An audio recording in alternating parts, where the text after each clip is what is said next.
Hello people, welcome back into this channel, and today I will like to show you the way how you can unforget the device on your iPhone. So here let's open the setting first. Now just need to scroll up and found the Bluetooth, and then you just need to go tap it. So they will show you the Bluetooth options here, as well as the device history that connect to your phone.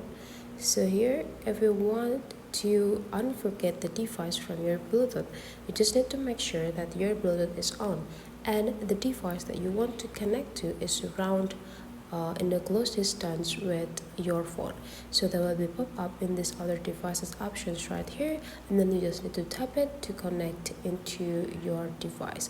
And how the way you forget it, go tap into the I button and you just need to go click forget this device, and this device will be removed from your file history on your Bluetooth.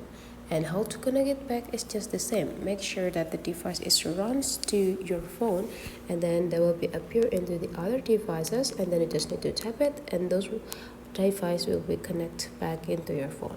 That's for today's tutorial. Hopefully you enjoy it, and let's meet again into other tutorial.